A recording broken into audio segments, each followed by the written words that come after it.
Konni government medical കോളേജിലെ HLL life care pharmacy and surgicals ആരോഗ്യമന്ത്രി വീണ George ഉദ്ഘാടനം ചെയ്തു.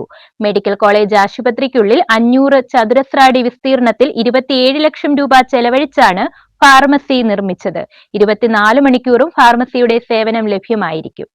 മരുന്നുകൾ, സർജിക്കൽ ഉപകരണങ്ങൾ, ഇംപ്ലാന്റുകൾ എന്നിവ 50% വരെ വിലക്കുറവിൽ ലഭ്യമാകും. ആശുപത്രിയിൽ അഡ്മിറ്റായിട്ടുള്ള ആരോഗ്യ ഇൻഷുറൻസ് ഉള്ള രോഗികൾക്കും മെഡിസപ്പ് ഉള്ളവർക്കും JSSK, ആരോഗ്യകിരണം എന്നീ സർക്കാർ സ്കീമുകളിൽ ഉൾപ്പെടുന്നവർക്കും മരുന്നുകൾ സൗജന്യമായി ലഭിക്കും. ആശുപത്രികൾക്ക് ആവശ്യമുള്ള എല്ലാ സർജിക്കൽ ഉപകരണങ്ങളും ജീവൻ രക്ഷാ മരുന്നുകളും വിലക്കുറവിൽ ലഭ്യമാകും. മെഡിക്കൽ കോളേജിലും സമീപ ആശുപത്രികളിലും എത്തുന്ന രോഗികൾക്ക് ഇതിന്റെ സേവനം പ്രയോജനപ്പെടുത്താം. ഇവിടെ OPയിലേക്ക് ആളുകൾ വരുന്നവരെ ഒരു തരത്തിലും അവരുടെ പ്രവർത്തനമോ അവരെ നോക്കുന്നതോ തടസ്സപ്പെടാനായിട്ട് പാടില്ല. അതോടൊപ്പം മെഡിക്കൽ കോളേജിനുള്ളിൽ നടക്കുന്ന പരിപാടി എന്നുള്ള നിലയിൽ ഏറ്റവും ലളിതമായ നിലയിൽ നടത്തുന്നതിന് വേണ്ടിയിട്ടാണ് തീരുമാനിച്ചിട്ടുള്ളത്. ഇത് വളരെ സന്തോഷമുള്ളൊരു സന്ദർഭമാണ്.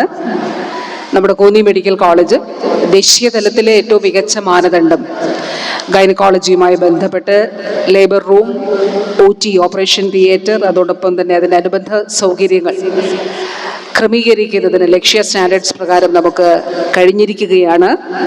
3.5 കോടി രൂപയാണ് ഇതിനു വേണ്ടിയിട്ട് ചെലവഴിച്ചിട്ടുള്ളത്. Advocate KU Janeesh Kumar MLA അധ്യക്ഷത വഹിച്ചു. ആന്റണി MP, മെഡിക്കൽ വിദ്യാഭ്യാസ ഡയറക്ടർ ഡോക്ടർ വിശ്വനാഥൻ, ജില്ലാ കളക്ടർ S പ്രേംകൃഷ്ണൻ എന്നിവർ പങ്കെടുത്തു.